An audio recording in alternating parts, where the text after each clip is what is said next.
সাহাবীদেরকে নিয়ে লেখা সুয়ারুম মিন হায়াতিস সাহাবা, ওই কিতাবের প্রথম ঘটনা এটা, যা আমি আপনাদেরকে শোনাতে চাচ্ছি। হযরত সাঈদ ইবনে আমির আল-জুমাহি রাদিয়াল্লাহু আনহু মুসলমান হয়েছেন একটু দেরিতে, হিজরতের পর।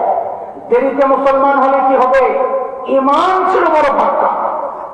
কতটা পাক্কা একটা উদাহরণ শুনলেই বুঝবেন। হযরত সাইয়েদনা ওমর রাদিয়াল্লাহু আনহু যখন খলিফা, বুঝে শুনে বলেন, জবাব দেন। ওমর নরম মানুষ না গরম মানুষ? গরম মানুষ। কেমন গরম?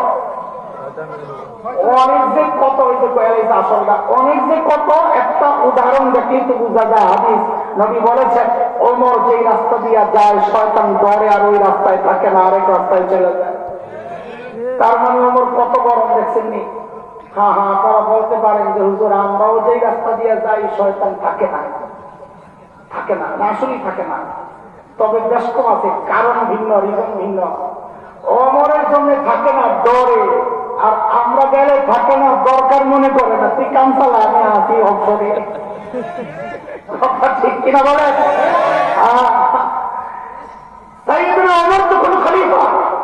হযরত সাঈদ যায় একদিন বলেন কি, ওমর আল্লাহ দায়িত্ব দিতে ঠিকঠাক মতো আদায় করেন নাই, কিন্তু খবর আছে বেড়ার কলিজায় সাহস কি দেখছেন? এই সাহস কই পাইল? মানুষ নিজে যত সৎ হয় তার সাহসও তত উঁচা হয়। নিজের মধ্যে 2 নম্বরই থাকলে কথা বলে মিনমিন মিনমিন কইরা, আর তেলের দাম বাড়ায়। বলবেন কি বুঝে ঠিক কইতে, আল্লাহ জানে। তার সব ব্যাখ্যা আমি জবাব দিতে পারবো না, আজকে বাদ দিই। হবে তোমার ধর্মের নিয়ে আমার খালি ওয়াজ করো, তোমরা সব কাম আমার কামড়ে দিয়া, কিছু কাজ ভাগ নাও, আমার দায়িত্ব একটু হালকা করো না।